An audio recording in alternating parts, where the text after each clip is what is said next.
नहीं हूँ, एजुकेशन के फील्ड से नहीं हूँ। मैं एक कलाकार हूँ, एक आर्टिस्ट हूँ, एक क्रिएटिव इंसान हूँ। और आप लोग बेहतर जानते हैं एजुकेशन के बारे में, इतने साल से आप एजुकेशन चला रहे हैं। पिछले कुछ साल से मेरा अनुभव हुआ है, चूँकि मैंने कुछ फिल्में की हैं। एक फिल्म थी तारे ज़मीं पर, और अभी हाल ही में मेरी जो फिल्म आई है 3 इडियट्स, ये दोनों फिल्में एजुकेशन के टॉपिक पर हैं। तो लिहाजा मैं इस वजह से मैंने काफ़ी रिसर्च की एजुकेशन के ऊपर, और कुछ चीज़ें मेरे सामने आई हैं, और वो चीज़ें मैं आपके सामने रखना चाह रहा हूँ। आज यहाँ पेरेंट्स हैं, एजुकेटर्स हैं, टीचर्स हैं, बच्चे भी हैं। हो सकता है, पता नहीं मैं कितना सही बोल रहा हूँ, गलत बोल रहा हूँ, लेकिन मेरे कुछ विचार हैं जो मैं आपके सामने रखना चाहूँगा एजुकेशन से जो जिनका संबंध है। और वो ये कि सबसे पहले तो हर बच्चा ख़ास होता है। ये मैंने डिस्कवर किया अपने रिसर्च में। हर बच्चा ख़ास होता है। हर बच्चे में, हमारी तरह, आपकी तरह और हमारी तरह, हर बच्चे में कुछ ना कुछ काबिलियत होती है, कुछ ना कुछ कमज़ोरी होती है। मुझ में भी कमज़ोरी है, काबिलियत है। आप में भी कुछ ना कुछ काबिलियत और कमज़ोरी है, और हर बच्चे में कुछ ना कुछ कमज़ोरी और काबिलियत होती है। और हमें as parents, as elders, as education system, हमें हर बच्चे की खासियत को पहचानना है, उसे मदद करनी है।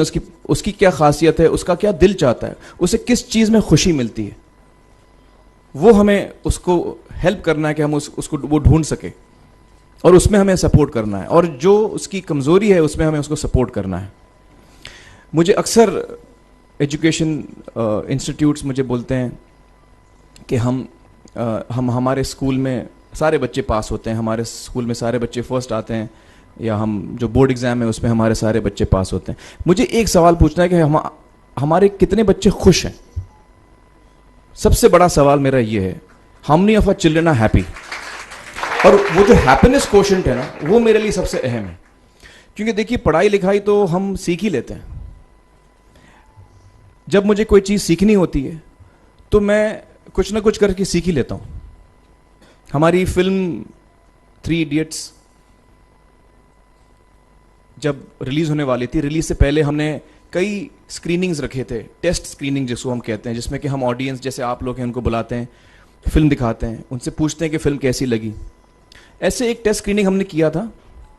बम्बई में एक फैक्ट्री में कारीगर लोग काम करते हैं, तो करीब 25-30 कारीगर आए थे उस स्क्रीनिंग में। स्क्रीनिंग के बाद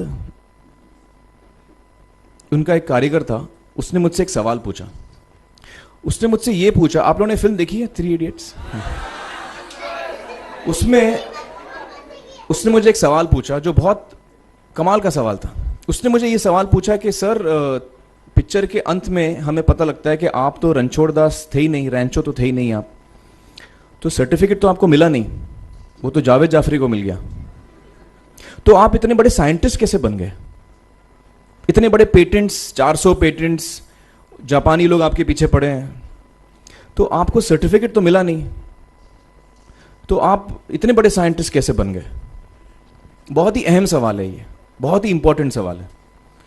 और ये जो मुद्दा है उसके हार्ट में जाता है ये, कि जब मैं एग्जाम के लिए रट के जवाब देता हूं और वो जवाब में मुझे नंबर मिलते हैं और मैं पास हो जाता हूं, तो मेरे हाथ में एक पर्चा आता है जो मुझे कहता है कि मैं पढ़ा लिखा हूं। लेकिन वाकई में पढ़ा लिखा हूं या नहीं, ये अभी तक हमको श्योर मालूम नहीं है।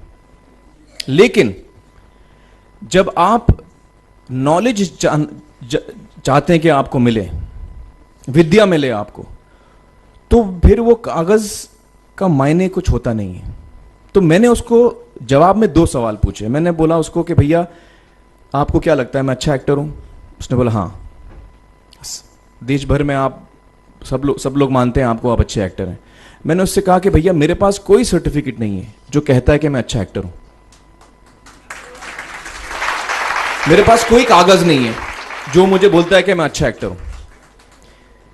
मैंने फिर उससे एक सवाल पूछा कि मैंने सुना आप बहुत अच्छे कटर हैं, आपके जो बॉस मुझे बताते हैं कि आप उनके मेन कटर हैं और आपकी बड़ी इज्जत करते हैं वो, आपके पास कोई पर्चा है, सर्टिफिकेट है जो मुझे बताता है कि आप कटर हो? उसने बोला नहीं सर। तो मैंने बोला आपका जवाब आपको इधर ही मिल गया। Education is beyond marks, education is beyond grades, education is what you learn.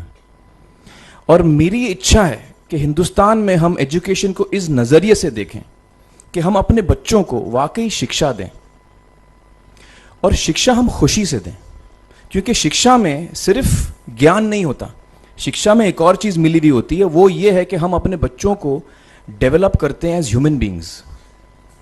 आगे चल के वो ज़िंदगी में अच्छे इंसान बने, आगे चल के वो अपने पैरों पे खड़े रह सकें, आगे चल के वो इज्जत की ज़िंदगी जी सकें, आगे चल के वो दूसरों के बारे में ध्यान रखें, आगे चल के वो किसी के चेहरे पे मुस्कुराहट ला सकें, आगे चल के वो किसी की मदद कर सकें। This is what we should develop of our children. ये मेरी फीलिंग है। मैं जहाँ भी देखता हूँ, ये मेरे साथ भी हुआ है जब मैं छोटा था। जब से हमारे बच्चे छोटे होते हैं, जब से बच्चे पैदा होते हैं, बच्चा घर आता है, हम बच्चे को पूछते हैं भाई मार्क्स कितने मिले, फर्स्ट आए कि सेकंड आए? वो बोलता है सेकंड। सेकंड आए तो अरे फर्स्ट नहीं आए, डांट पड़ती है उसको। जो बोलता है मैं 10th आया तो उसकी तो हालत ही बुरी हो जाती है। बच्चे को लगता है यार ये फर्स्ट आना बड़ा जरूरी है। उसको रेस में हम पूछते हैं तुम रेस में फर्स्ट आए कि सेकंड आए? में हम उसको बचपन से, जब से वो केजी लोअर केजी में होता है, जब लोअर केजी में रेस होती है, चमचा मुंह में लगा के उसमें नींबू डाल के भागते हैं। उसमें भी हम बच्चे को पूछते हैं अरे मेरा बेटा फर्स्ट आएगा, लाओ बेटा मेरा फर्स्ट आना। मतलब पेरेंट्स चिल्ला रहे हैं बेटा भागो, मतलब नींबू लेके भागो। तो उसमें होता क्या है कि बच्चे को लगता है कि यार ये बड़ा जरूरी है। मेरे पेरेंट्स को हमेशा, मेरे पेरेंट्स मुझे एक ही सवाल पूछते हैं, मैं फर्स्ट आया कि नहीं। उसके जहन में ये बात बैठ जाती है कि मेरे को अव्वल आना है, मेरे को कंपीट करना है, मेरे को बाकी लोग से आगे निकलना है। टीचर्स भी यही सवाल उसको पूछते हैं आमतौर पे। ये मेरे साथ हुआ है। होता क्या है कि जब वो बच्चा 21 साल का होता है तो वो बड़ा सेल्फिश हो जाता है, और उसको सेल्फिश हमने बनाया, हमारे सिस्टम ने बनाया। वो अपने बारे में सोचता है और किसी के बारे में नहीं सोचता है, क्योंकि यही हमने उसको ट्रेन किया है बचपन से। बचपन से हमने उसको यही ट्रेन किया कि बेटा तुम पहले आना, बाकी सब लोग को भूल जाओ। तो जब वो नौजवान बनता है तो उसका नजरिया सोसाइटी की तरफ यही हो जाता है कि भैया मुझे आगे बढ़ना है, बाकी सब बाय हुक और by crook I must succeed, I don't care about anybody else. मेरा ये दिल कहता है, मेरा ये दिल चाहता है कि अगर हम जितने यहां पेरेंट्स हैं, एडल्ट्स हैं, यंगस्टर्स हैं जो कल जाके पेरेंट्स बनेंगे, अगर हम अपने बच्चों को ये सीख दें जब वो छोटे हैं, जब वो घर आए हम उसको ये सवाल पूछें, ये नहीं पूछें कि मार्क्स कितने मिले, उसको ये पूछें कि बेटा आज तुमने किसकी मदद की, आज तुमने किसके चेहरे पे मुस्कुराहट लाई। अगर हम उसको ये पूछें तो उसको ये लगेगा कि यार जरूरी ये है। मेरे पेरेंट्स मुझे हमेशा ये पूछते हैं, मार्क्स का तो कभी पूछते नहीं, वो मुझसे ये पूछते हैं कि भैया तुमने किसको हेल्प किया आज। तो हेल्प करना लोगों को, लोगों के बारे में सोचना, लोगों के चेहरे पे मुस्कुराहट लाना, ये मेरे पेरेंट्स के लिए बड़ा इंपॉर्टेंट है। साइकोलॉजिकली वो इस चीज़ के साथ बड़ा होगा। स्कूल वही जाएगा, पढ़ाई लिखाई वही करेगा, वो उसका नज़रिया थोड़ा बदल जाएगा। जब वो बच्चा नौजवान बनेगा, 21 साल का होगा, और सारे बच्चे उस उम्र के जब 21 साल के होंगे, हमारी सोसाइटी चेंज हो जाएगी। क्योंकि तब हमारी सोसाइटी में ऐसे नौजवान होंगे जो खुद के बारे में नहीं सोच रहे, दूसरों के बारे में सोच रहे हैं। तो मुझे लगता है कि सबसे बड़ी चीज जो हमारे एजुकेशन सिस्टम में मैं देखना चाहूंगा, जो मैंने अपने स्कूल लाइफ में नहीं देखी, कि हमको ये अहमियत इस पे दी जा रही है कि हम अपने आसपास के बच्चों को कितना हेल्प कर रहे हैं। ये एक बहुत बड़ी तब्दीली अगर आ जाए तो मुझे लगता है कि हमारा देश बहुत सुधर सकता है, बहुत बदल सकता है। हम बहुत